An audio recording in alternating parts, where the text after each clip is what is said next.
Hello beautiful people, welcome to the exclusive series of Durga Puja part 1। প্রথমেই আমরা চলে গিয়েছিলাম দমদম পার্ক, আর সেখানকার প্রথম পুজোই ছিল যুবকবৃন্দের থিম এবার ছিল ভিটে মাটি। এই যে অসাধারণ কাজগুলো, এগুলো আমার দারুণ লেগেছে। আর এখানকার মাতৃ প্রতিমাটা ছিল কিছুটা এরকম। এরপর আমরা চলে গিয়েছিলাম তরুণ দলের এবারের থিম সাদা নীল। বেসিক্যালি নীল বিদ্রোহ তুলে ধরা হয়েছে সেখানে। আমরা তো পুরো স্বাধীনতার যে ইমোশন সেটা সেখানে গিয়ে ফিল করছিলাম। ইংরেজদের যে ড্রেস পোশাকগুলো ছিল, তারপর গান্ধীজির যে চরকা, সেগুলো সব সেখানে ছিল। পুরো ঐতিহাসিক একটা যুগেই মনে হচ্ছিল প্রবেশ করে গিয়েছি। আর সেখানকার মাতৃ প্রতিমাও নীল সাদাতেই ছিল, অসাধারণ দেখতে ছিল।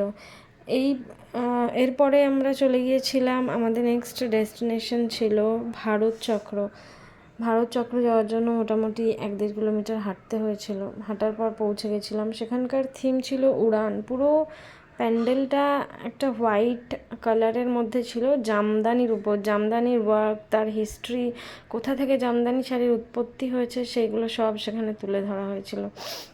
এখানে গিয়ে মনে হচ্ছিল যে একটা স্বপ্নের উড়ান খুঁজে পাওয়া যায় সেরকম। এই যে কাজগুলো অসাধারণভাবে যে ফুটিয়ে, মানে একদম নিখুঁতভাবে ফুটিয়ে তোলা হয়েছে।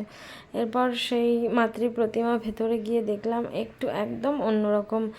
এরপর নেক্সট প্যান্ডেল ছিল দমদম পার্ক সার্বজনীনে একটু প্রবেশ করার পরেই দেখলাম সেখানকার থিম মানব জমিন যে থিমটা, যেটা অ্যাকচুয়ালি বোঝায় ভেতরে, সেটা এত সুন্দর পোর্ট্রেট করেছে। মানে যে ওয়ার্কগুলো এত সুন্দর অসাধারণভাবে ফুটিয়ে তুলেছে, গাছের শেকড় দিয়ে এত সুন্দর কাজ করেছে, আমার মনটা পুরো ভরে গেল এটা দেখে। Last but not the least, আমাদের শেষ প্যান্ডেল ছিল দমদম তরুণ সংঘ। এটা তরুণ সংঘের থিম। মেনলি ফ্লাডের জন্য যে মানুষ পশু পাখি কীভাবে ক্ষতিগ্রস্ত, সেখানে সে মেসেজটা সুন্দর করে দিয়েছে।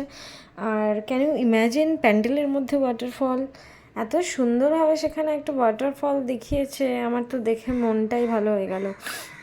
সেই ওয়াটারফলটা দেখে কিছুটা সামনে এগিয়ে আসার পরেই মায়ের যে একটা মূর্তি এখানে একদম অন্যভাবে তুলে ধরেছে। মায়ের যে মূর্তিটা যেটা এখানে আছে, সেইটা বেসিক্যালি এটা বোঝায় যে জল আর ভক্তির সংযোগ।